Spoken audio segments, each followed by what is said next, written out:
सुखदुःखम आयुस्तस्य हितैषितं मानवच तच्च यत्रुक्त आयुर्वेद सा उच्यते. नमस्कार, मी डॉक्टर अतुल जगदाळे, पुणे. गेली 22 वर्ष मी आयुर्वेदामध्ये प्रॅक्टिस करतोय. आयुर्वेदामध्ये आहे, आयुर्वेद जगतोय, आयुर्वेदाप्रमाणे इतरांना जगवतोय आणि आयुर्वेदमय झालेलो आहे. आणि हळूहळू तुम्हीही आयुर्वेदमय व्हाल. तर यामध्ये आयुर्वेद हा प्राचीन शास्त्र आहे. गेली 3000 वर्ष किंवा काही हजार वर्ष आयुर्वेद उपस्थित आहे किंवा आयुर्वेद अस्तित्वात आहे. ब्रह्मदेवाने आयुर्वेदाची उत्पत्ती केली. तो पृथ्वीवर आला. त्याच्या अगोदर धन्वंतरीने आयुर्वेदावर प्रचंड काम केलं. धन्वंतरी म्हणजे देवांचे वैद्य किंवा त्या काळचे वैद्य, मोठे वैद्य. त्यांनी आयुर्वेदात प्रचंड मोठी प्रगती केली. तर त्या देवतेला वंदून मी पुढचं भाष्य सुरू करतोय. तर आयुर्वेद हा प्रत्येकाच्या घरातला आहे. तुमच्या घरातला आहे, आमच्या घरातला आहे, प्रत्येकाच्या घरातला आयुर्वेद आहे. म्हणजे आयुर्वेद हा प्रत्येकाच्या घरात अस्तित्वात आहे. आता पहिल्यांदा मी श्लोक सांगितला तो आयुर्वेदाची व्याख्या होती. आयुर्वेद म्हणजे काय? आयुर्वेद, आयुष्य जपणारा वेद, आयुष्य राखणारा वेद, आयुष्याचा त्रास कमी करणारा वेद किंवा आयुष्यात जे व्याधी जडतात त्याचं निराकरण करणारा वेद म्हणजे आयुर्वेद. आयुर्वेद हा अथर्ववेदाचा उपवेद आहे. आयुर्वेद थोडक्यात महत्त्वाचा आयुर्वेद म्हणजे लोकांचं हित जपणारा आयुर्वेद आणि अहित दूर करणारा, म्हणजे अहित दूर करून हित जपणारा म्हणजे आयुर्वेद. प्रत्येकाचं दुःख दूर करून सुख प्रस्थापित करणारा म्हणजेच आयुर्वेद. प्रत्येकाच्या व्याधीचं निराकरण करून त्याला नवीन जीवनशैली देणारा म्हणजे आयुर्वेद. व्याधी होऊ नये, आजार होऊ नयेत म्हणून प्रयत्न करणारा आयुर्वेद. आयुर्वेद हा सर्वस्वी काम करतो. म्हणजे नुसता आजारावरच काम करतो असं नाही, तर आजारी पडू नये म्हणून शास्त्रात दिनचर्या आणि ऋतुचर्याचा उल्लेख केलेला आहे की तुमची दिनचर्या कशी असावी, ऋतुचर्या कशी असावी. यानुसार जर तुम्ही वागला किंवा यानुसार तुमची उपाययोजना केली तर तुम्ही आजारी पडणं थांबतं किंवा आजारी पडू शकत नाही. आणि आजारी पडला तर आयुर्वेद आहेच आपल्यापुढं किंवा आपल्याबरोबर आयुर्वेद आहे. जसे प्रत्येक मनुष्य जन्माला येतो तो त्याचं काहीतरी कर्म करायला, तसेच प्रत्येक वनस्पती ही जन्माला आलेली आहे तिचं कर्म करायला, म्हणजे प्रत्येक व्याधी बरा करायला ही ती जन्माला आलेली आहे. दुसरं एक उदाहरण म्हणजे मनुष्य स्वतःचे प्रश्न जसे उत्तररूपी शोधतो किंवा आयुष्य जगताना जसं प्रत्येक प्रश्न असतो तसं त्याचं उत्तरही असतं. सेम तसंच जसा प्रत्येक आजार दिलाय आपल्याला तशी त्या आजाराचं निवारण करण्यासाठी प्रत्येक वनस्पती दिली. तर आयुर्वेदाची महती प्रचंड मोठी आहे. आयुर्वेद हा अनादी आणि अनंत आहे. आयुर्वेदाच्या पुस्तकात पहिलंच वाक्य आहे की आयुर्वेद हा अनादी अनंत आहे, म्हणजे तो कधीही न संपणार आहे. म्हणजे प्रत्येक काळानुसार, प्रत्येक युगानुसार तो आपल्याबरोबरच राहणार आहे. तो प्रत्येक पिढीबरोबर राहणार आहे. तो आयुष्य वाढवणार आहे, आयुष्य सुखकर करणार आहे. आता आपण विचार केला तर ब्रिटिश भारतात येण्यापूर्वी फक्त आपल्या भारतात आयुर्वेदच होता. दुसरी कुठलीही शाखा नव्हती, दुसरी कुठलीही ब्रँच नव्हती, दुसरी कुठलीही पॅथी नव्हती. मग त्यावेळी सुद्धा डायबिटीज होताच, कॅन्सर होताच, ब्लड प्रेशर होतं, नंतर असे विविध असाध्य आजार होते, विकार होते, हार्ट अटॅक येत होता. पण त्यावेळी आयुर्वेदाच्या पद्धतीनं ते आजार बरे होत होते.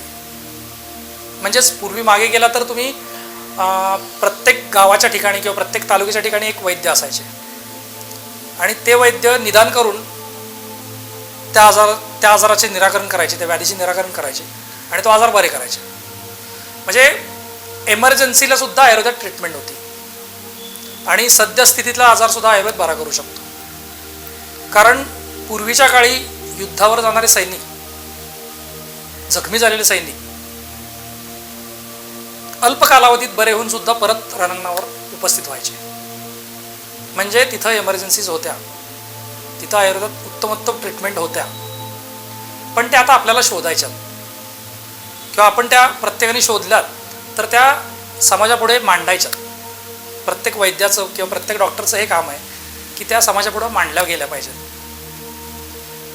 म्हणजे त्याचा प्रसार होईल किंवा लोकांना कळेल की आयुर्वेदात ॲक्यूट डिसीजला सुद्धा उपचार आहेत आणि क्रॉनिक डिसीज जे जुनाट आजार आहेत त्याच्यासाठीही उपचार आहेत. गैरसमज काय आहेत की आयुर्वेदाचं औषध उशिरा काम करतं, आयुर्वेद उशिरा काम करतो, असं काही नाही.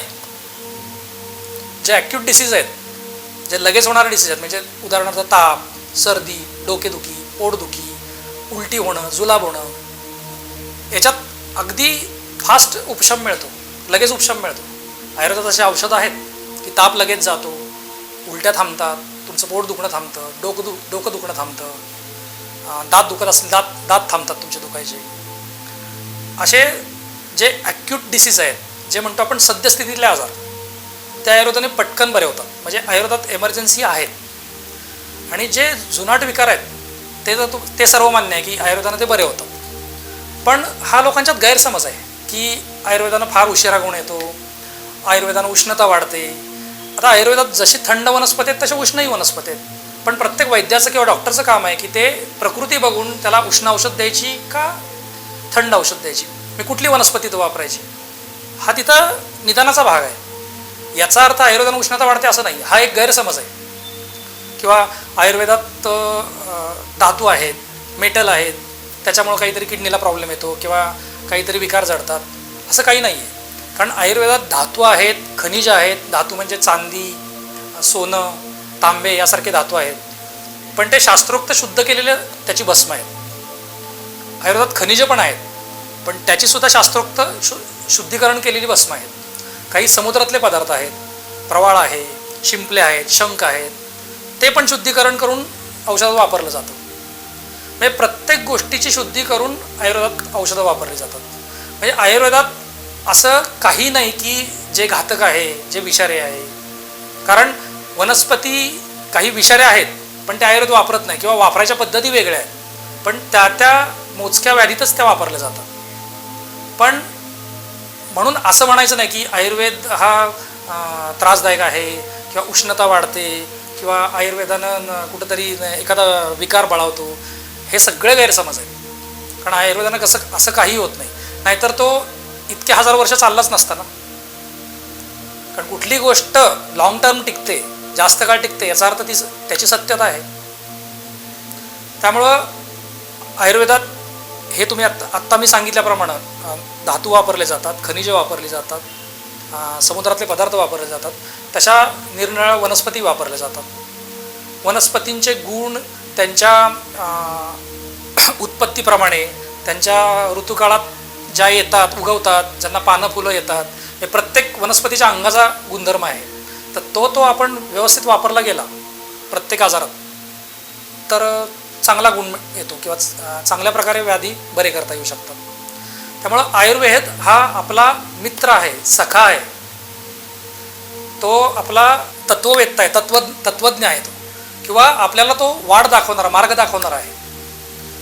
त्यामुळं आणि तो प्रत्येकाच्या घरातला, म्हणजे जसे आपण शाकाहारी पदार्थामध्ये सगळ्या भाज्या खातो, म्हणजे त्यात फळभाज्या असू द्यात, पालेभाज्या असू द्यात, ह्या प्रत्येक वनस्पती औषधीयुक्तच आहेत.